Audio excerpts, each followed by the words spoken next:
সামাজিক যোগাযোগ মাধ্যমে ভিকটিমের আইডি ব্যবহার করে একের পর এক নারীকে বাসায় নিয়ে ধর্ষণ করে ভিডিও ধারণ করত রাশেদুল ইসলাম রাব্বি।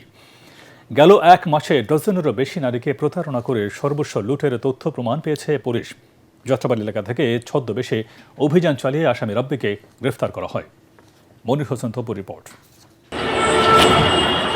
রাশেদুল ইসলাম রাব্বি তথ্য প্রযুক্তিতে দক্ষ হয় নারীদের ফাঁদে ফেলতে ব্যবহার করত সামাজিক যোগাযোগ মাধ্যম।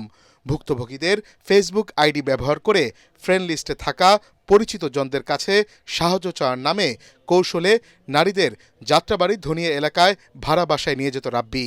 পরে ধর্ষণ করে জোরপূর্বক ভিডিও ধারণ করে পর্ন সাইটে আপলোড দেওয়ার হুমকি দিয়ে অর্থ হাতিয়ে নিত ধর্ষক রাব্বি।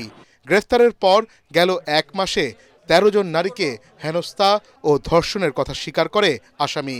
ডিএমপি মিডিয়া সেন্টারে সংবাদ সম্মেলনে এসব তথ্য জানায় পুলিশ। মোবাইল কেড়ে নেয় এবং এই মোবাইল কাটার ফলে মোবাইল বিক্রি করার আগে তার সোশ্যাল মিডিয়ার অ্যাকাউন্টের যতগুলো আছে অ্যাকাউন্ট সে নিজের করে নেয়। তারপরে আবার ওইখান থেকে আরেক মেয়ের সাথে শুরু করে। তো আমরা এ পর্যন্ত এটা ঘটনার কিন্তু খুব বড় না। 4ই মার্চ আমাদের প্রথম ভিকটিমের আমরা জিডি পাইছি এবং সর্বশেষ হলো 9ই এপ্রিল। মানে এই 1 মাস 5 দিনের মধ্যে আমরা পাইছি এ পর্যন্ত 10টা, সে স্বীকার করছে 13টা। অভিযুক্তের কাছ থেকে জব্দ করা মুঠোফোনে ভুক্তভোগীদের নগ্ন ভিডিও পাওয়া গেছে। আচ্ছা, ওর তো আমি বললাম ওর আশ্রয়স্থল ছিল, মানে যে বাসায় মেয়েদেরকে নিয়ে যেত সেটা সিদ্ধিরগঞ্জ না, সেটা দনিয়া কলেজের পাশে বর্ণমালা স্কুল আছে, আপনারা চিনেন, বর্ণমালা স্কুলের পাশে। আমরা এখন পর্যন্ত 2টা বাসা পাইছি। দিনের বেলা হইলে সে এক বাসায় নিয়ে যেত, রাতের বেলা হলে অন্য বাসায় নিয়ে যেত। বাসা হাফ ডান একটা বিল্ডিং, 1টা বা 2টা রুম সে ব্যবহার করতো। আমরা খুঁজতেছি অ্যাসোসিয়েট আছে কিনা।